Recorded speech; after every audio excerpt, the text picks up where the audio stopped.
How does Georgia replace a guy like Brock Bowers? How do you replace one of the best players that's ever played for your school? The easy answer to that is you don't replace Brock Bowers, but something that I think's been extremely underrated for the Georgia Bulldogs these last few years, right? These last very fruitful years is how adaptable they are. How well they adapt to opponents, how well they adapt to situations. And that's mostly a testament of the coaching staff being able to use all of their puzzle pieces in the right way at the right time. But I always tell, and the reason I want to start out with this is I always tell my friends, right? People are always hitting me up asking me what to bet on this Georgia game, right? Should I hit the over? Should I hit the under? Do I, is it this spread gonna hit? Whatever. People are always asking me what to do with the Georgia game. I'm like, hey man, stay away from the Georgia game because Kirby Smart and his team, they have a game plan very specific for that. And what you think is going to happen really might not be the case because we've seen Georgia just beat teams in a number of ways. We've seen them decide to, like, no matter what the personnel is over the last few years, whether it's built for this or that, we've seen Georgia decide to run all over a team, swallow up a team. We've seen Georgia decide to air it out on folks. It's not an offense that has one style that it can play. It's an adaptable one. We see that on the defensive side of the ball too, especially with the way they rotate the personnel, the way they play multiple, the way that they have guys out there that can play more than one position. They're adaptable on defense as well. And so this bleeds into the tight end conversation because, what does Georgia do when, the last 3 years you've had one of the best tight ends ever on your team, a guy that was making a real impact. What do you do now? Well, we saw a couple games.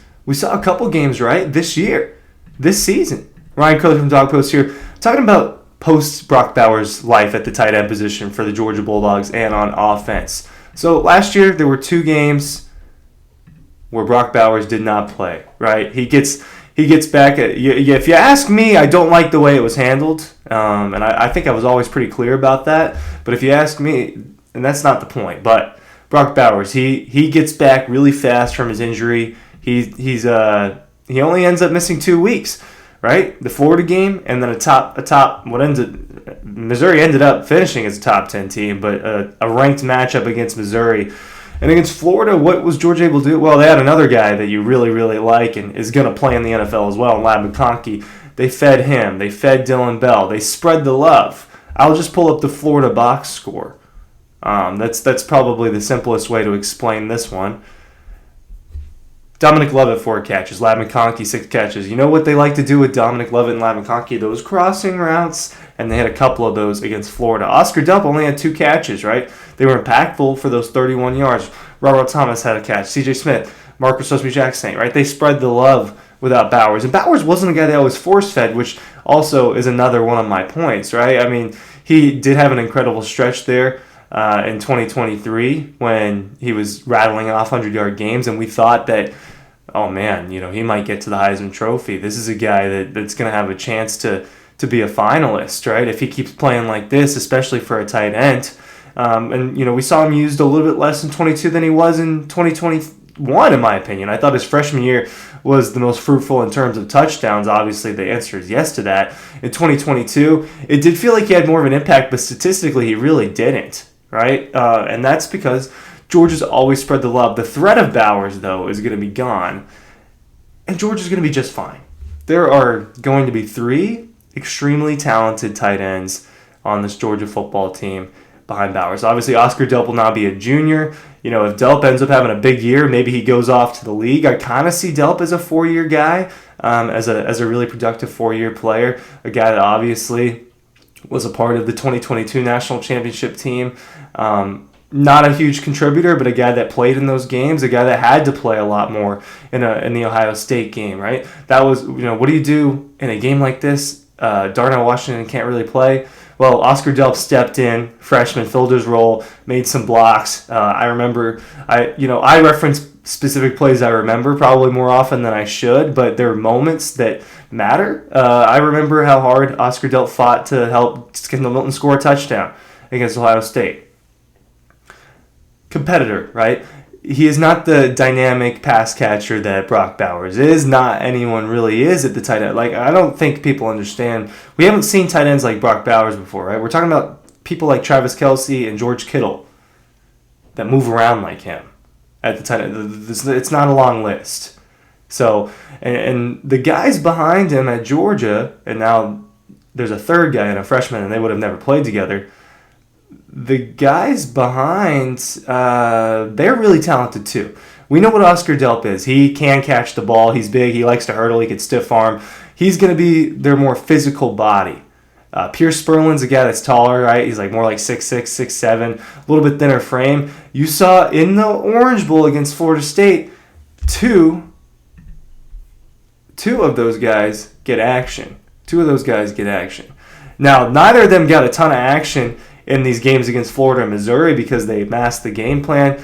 You know, Kirby doesn't really want a lot of freshmen in these games, right? So against Missouri, well, what was the case again? It was Ladd McConkey was your leading receiver. Oscar Delp was the only tight end that had a catch. But again, you know, it was like those 2 or 3 for 30 yards, a touchdown. He has impactful catches. So Georgia went to the well with Ladd McConkey when they didn't have Bowers. Well, now they're not going to have either. I do think Dylan Bell has an opportunity to break out as a wide receiver. I think there are other players on Georgia's roster that can break out, and they definitely have a lot of guys. But you go against Florida State, call the Florida State game whatever you want, because it was a beatdown. But you see Lawson Lucky get in the game and get a touchdown, right? They fed him. You see Pierce Sperling get a long catch, 31 yards. He shows that he can be a vertical threat downfield. So that was Florida State game. Meant a lot in terms of being able to see a little bit of the future for Georgia in the second half. You know, getting young guys some serious experience, and getting serious experience in a bowl game like that is very, very important. And so I know that with Bowers not being out there, well, Oscar Delp, what did he do again? What is he really good at doing? 3 catches for 31 yards against Florida State. All right, so in all of these games that I've referenced where Brock Bowers didn't play this season, Oscar Delp ended up with like 2 or 3 catches for 30 yards, 31 yards. So we know a little bit of what he is in their game plan. Obviously, Ladd McConkey did play against Florida State, not in a super big role.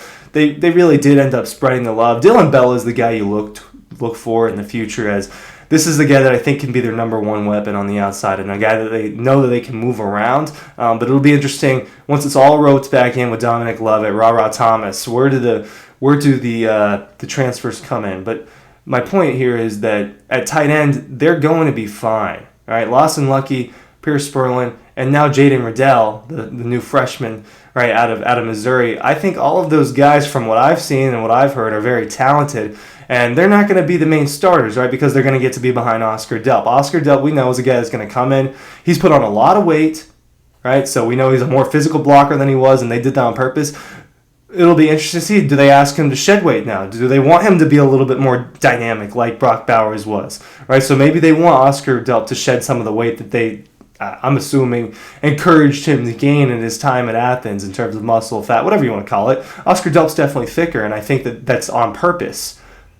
It'll be interesting to see if they ask him to slim down a little bit, slim back down to what he was, maybe make him a little bit quicker, or if they think that his blocking will be more important.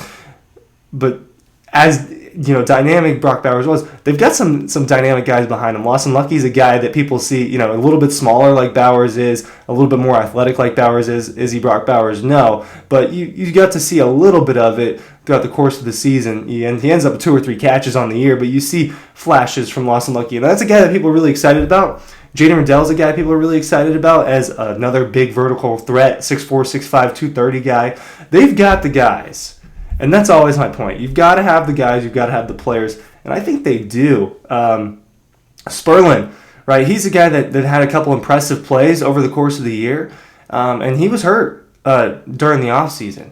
He broke his collarbone. He missed some time during the offseason. I thought that was going to hurt him in his development. This is a guy that's already skinnier. He's missing out on more time to put on weight, especially when you break a collarbone like that. Guess what? I broke my collarbone. I know exactly what that's like. It's not fun, and obviously 6th grade Ryan in the Mill Creek football program didn't have the resources that that freshman at UGA, Pierce Sperlin, has. But obviously they got him back to health and got him back on the field this past season. But that's a guy who missed some development and still was able to make an impact, arguably a bigger impact than Lawson Lucky. Now, Lucky was the one that came in a little bit more to replace Delp while Delp was replacing Bowers. So you think there on the depth chart, it seems like Lucky is higher, but this spring we'll know a little bit more about how they want to use these guys. Spring's coming up really soon, as I say. But the moral of the story is I think they'll be fine without Brock Bowers. I think they'll be okay. They were okay when he didn't play this year, and they were okay before. Right? Obviously, he was a part of those 2 national championships, and he's a big part. You think about all the moments, literally in those games, in those playoff games, but they've got studs all around.